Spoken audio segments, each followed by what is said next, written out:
नमस्कार दोस्तों, स्वागत आप सभी का। पिछले काफ़ी समय से इंटरनेट में ये महिला जो कि न्यूजीलैंड में 21 साल की मेंबर ऑफ पार्लियामेंट है, वो काफ़ी खबरों में है अपने डांस के लिए, जिसको माओरी वार क्राई डांस भी बोलते हैं। ये डांस इन्होंने पार्लियामेंट में परफॉर्म किया अपने रूट्स को रिस्पेक्ट देने के लिए। तो इससे रिलेटेड जितने इंपॉर्टेंट फैक्ट्स हैं वो हम सारे इस वीडियो में हम कवर करने वाले हैं। हम न्यूजीलैंड के इस एमपी के बारे में देखेंगे और हम माओरीज के बारे में सारे इंपॉर्टेंट फैक्ट्स को देखने वाले हैं। और ये जो डांस किया इन्होंने, इसके बारे में भी सारे इंपॉर्टेंट फैक्ट्स जो आपके एग्जामिनेशन के लिए ज़रूरी हैं वो हम इस वीडियो में कवर करने वाले हैं। तो आप इस वीडियो को अंत तक देखिएगा। चैनल पर नए हो तो सब्सक्राइब अवश्य करिएगा। Politics, economy, GK, geography, science, environment, ecology की तमाम वीडियोस को देखने के लिए एक बार हमारी प्लेलिस्ट को जरूर चेक करिएगा। चलिए शुरुआत करते हैं। देखिए, अभी न्यूजीलैंड के एक मेंबर ऑफ पार्लियामेंट का एक वीडियो काफ़ी वायरल हो रहा है, जिसमें वो माओरी हक्का डांस कर रही हैं अपने इंडिजिनस रूट्स को ऑनर करने के लिए। इनका नाम है हाना राइती माइपी क्लार्क, जो कि 21 साल की मेंबर ऑफ पार्लियामेंट हैं। सबसे यंगेस्ट मेंबर ऑफ पार्लियामेंट है ये लास्ट 170 ईयर्स में। और ये माओरी कम्युनिटी से आती हैं। माओरी कम्युनिटी अपने इंडिजिनस राइट्स के लिए न्यूजीलैंड में लड़ता आया है। काफ़ी बार आपने इस कम्युनिटी के बारे में अखबारों में, खबरों में सुना या पढ़ा होगा। अपने इनॉग्रल एड्रेस में इन्होंने प्लेज किया कॉन्स्टिट्यूशन के, संविधान के प्रति अपनी कमिटमेंट, और उन्होंने अपने लोगों के लिए कहा कि I will die for you but I will also live for you. मैं तुम्हारे लिए मर भी सकती हूँ लेकिन मैं जीऊँगी भी तुम्हारे लिए ही। अब देखिए, अपनी स्पीच को इन्होंने तामीरी की माओरीज को डेडिकेट किया। तामीरी की माओरी का मतलब हुआ माओरी चिल्ड्रन। जो माओरी बच्चे हैं, माओरी ट्राइब के बच्चे हैं, उनके लिए कहा गया तामीरी की माओरी। ये 21 साल की महिला यंगेस्ट एमपी है न्यूजीलैंड में। 1853 से लेकर अभी तक की बात करें तो पिछले साल अक्टूबर में ये न्यूजीलैंड के पार्लियामेंट में इलेक्ट हुई थी, जब उन्होंने नानैया माहूता को डिफीट किया था, हराया था। और ये नानैया माहूता जो है, ये 1996 से मेंबर ऑफ पार्लियामेंट हैं। अब पॉलिटिक्स इस 21 साल की लड़की के लिए कोई नई चीज़ नहीं है। इसके great great great great grandfather Wiremu Katene पहले माओरी मिनिस्टर थे 1872 में।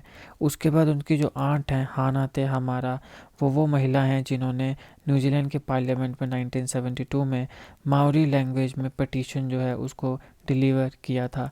2018 में उनके ग्रैंडफादर तातिमू माइपी थे, जो नेशनल अटेंशन में आए, यानी काफ़ी खबरों में आए, जब उन्होंने कैप्टन जॉन हैमिल्टन का स्टैचू वेंडलाइज किया था, उसको तोड़ा था, जिसके नाम पर हैमिल्टन सिटी का नाम पड़ा है। इसको तोड़ा गया था हैमिल्टन की जो कॉलोनियल लेगेसी थी उसके अगेंस्ट प्रोटेस्ट के लिए, क्योंकि जॉन हैमिल्टन जो कैप्टन था उसका बहुत ही डिस्क्रिमिनेटरी, बहुत ही अनजस्ट सा एटीट्यूड था माओरीज के लिए। अब देखो, ये हर जगह हुआ ही है। अंग्रेज जब भारत में भी आए तो भी भारतीयों के प्रति उनका काफ़ी अनजस्ट, काफ़ी डिस्क्रिमिनेटरी सा उनका एटीट्यूड था।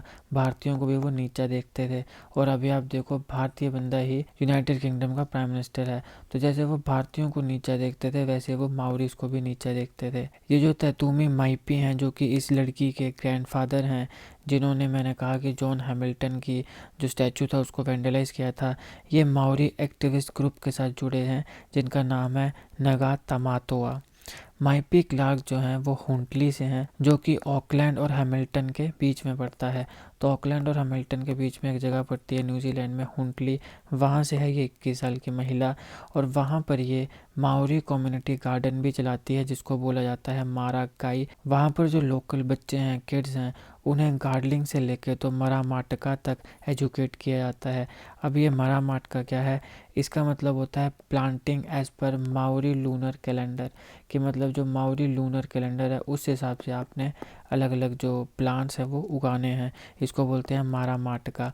और जो माओरी कम्युनिटी गार्डन है उसको क्या कहा जाता है? मारा काई कहा जाता है, जैसे कि आप यहाँ पर देख सकते हैं।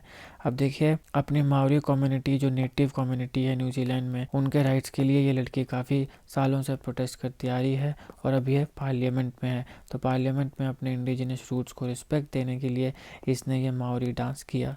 अब हम बात कर रहे हैं माओरी की। तो देखिए, 750 साल पहले माओरी पीपल न्यूजीलैंड में पहली बार आए थे। पहली बार उन्होंने न्यूजीलैंड की धरती पर अपने कदम रखे थे 750 साल पहले।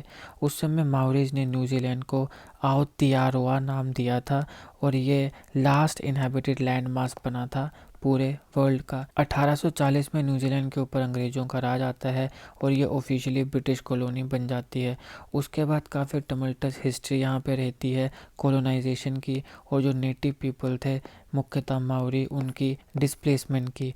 अब देखिए, आज के समय न्यूजीलैंड की जो गवर्नमेंट है वो काम कर रही है टूवर्ड्स रेक्टिफाइंग दीज रॉन्ग्स। जो हिस्टोरिकली गलतियाँ हुई हैं उनको सुधारा जाए, और जो लैंड है नेटिव लोगों की उसको वापस दिया जाए। जो उनके पास राइट्स हैं उन्हें मिलने चाहिए, वो उन्हें वापस दिया जाए। इसके लिए न्यूजीलैंड की गवर्नमेंट काम कर रही है। न्यूजीलैंड में हर साल 6 फरवरी को वाइतांगी डे मनाया जाता है, जहाँ पे माओरी ट्रेडिशंस और माओरी कल्चर को सेलिब्रेट किया जाता है पूरे देश में। अब देखिए, माओरी जो है वो न्यूजीलैंड के 14% टोटल पॉपुलेशन का हिस्सा बनते हैं, और इनका जो ट्रेडिशन है ये काफ़ी क्रूशियल पार्ट है ऑथेंटिक न्यूजीलैंड की कल्चरल हिस्ट्री के लिए। यहाँ पे आप देख सकते हैं, ये है एक माओरी लड़का, ये यहाँ पे अपने शरीर में टैटू बनाते हैं। इसके बारे में मैं आपको आगे बताने वाला हूँ। ते रियो जो है ये माओरी लैंग्वेज है, और ओरिजिनली ये सिर्फ ओरल लैंग्वेज है। जैसे भारत में बोला जाता है कि वेद पहले लिखे नहीं गए थे, पहले ओरली जनरेशन टू जनरेशन उन्हें पास किया जाता था, वैसे ही माओरी लैंग्वेज है।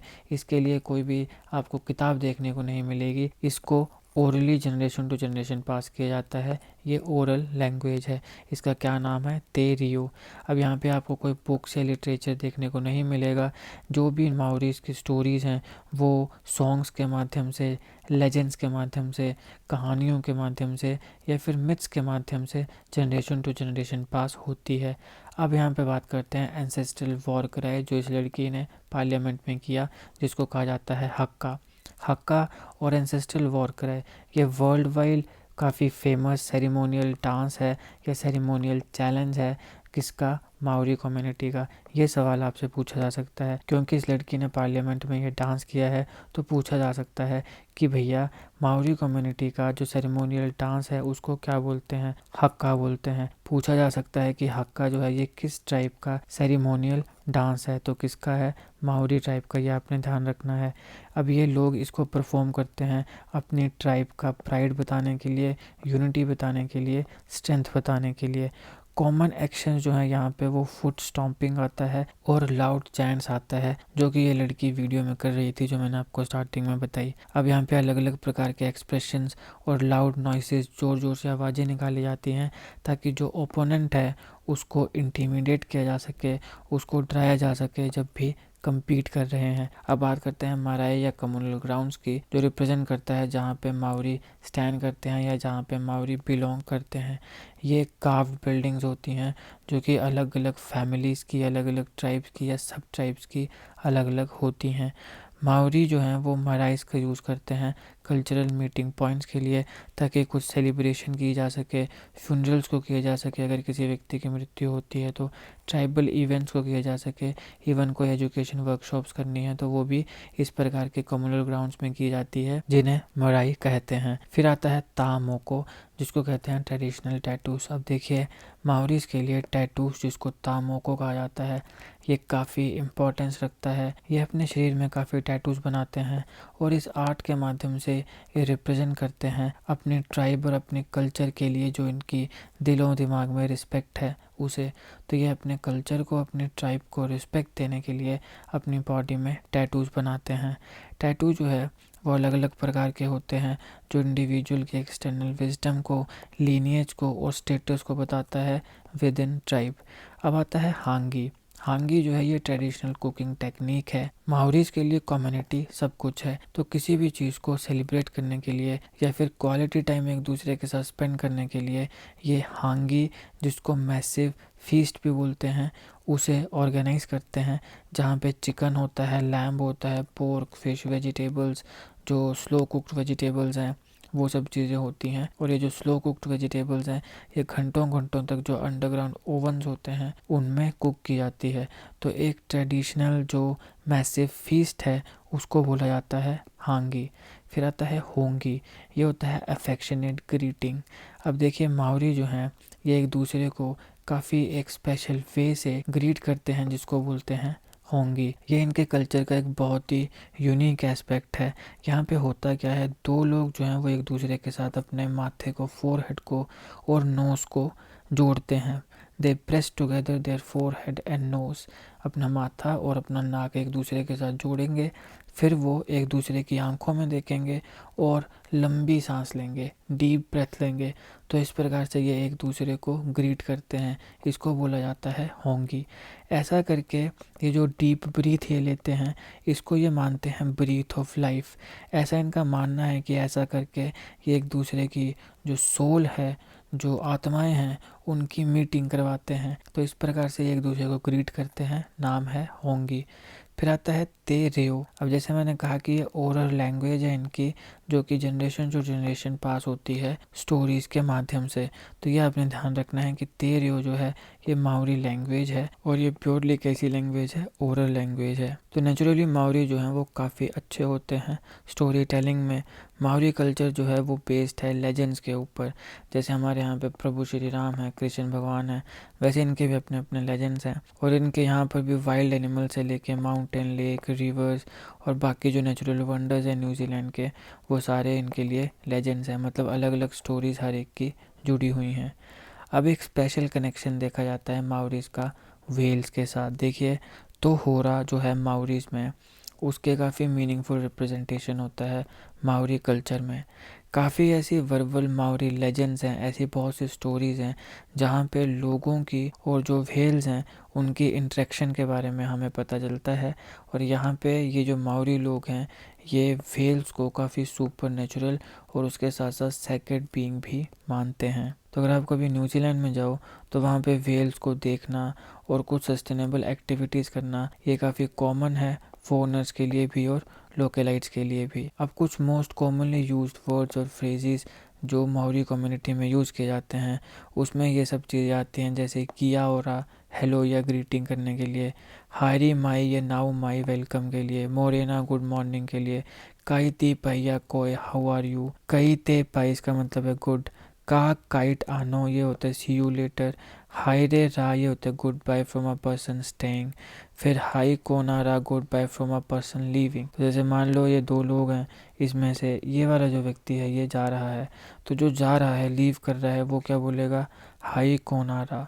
और जो स्टे कर रहा है ये क्या बोलेगा, हाय रे।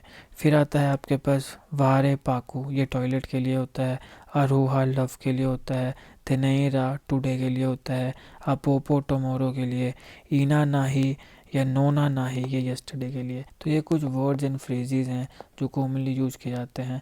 अब ये सब आप याद थोड़ी ना रखोगे, इसका तो कोई सेंस ही नहीं है, लेकिन फिर भी आपको पता होना चाहिए, मतलब थोड़ी बहुत लैंग्वेज के बारे में, किस प्रकार की इनकी लैंग्वेज है, ये इनकी टाइप के बारे में कुछ इंपॉर्टेंट जी के फैक्ट्स थे। आई होप आपको वीडियो अच्छी लगी। अगर आपको अच्छी लगी तो लाइक और शेयर करिएगा। Politics, economy, GK, geography, science, environment, ecology की तमाम वीडियोज़ के लिए एक बार हमारी प्लेलिस्ट को जरूर चेक करिएगा। आप किसी भी एग्जाम की तैयारी कर रहे हों, हमारी प्लेलिस्ट की वीडियोज़ और बाकी करंट अफेयर की वीडियोज़ देख के आपको काफ़ी हेल्प मिलने वाली है। जीके करंट अफेयर्स और जीके टिक्स की ऐसी वीडियोज़ के लिए हमारे चैनल को सब्सक्राइब करिएगा। आपका बहुत बहुत धन्यवाद।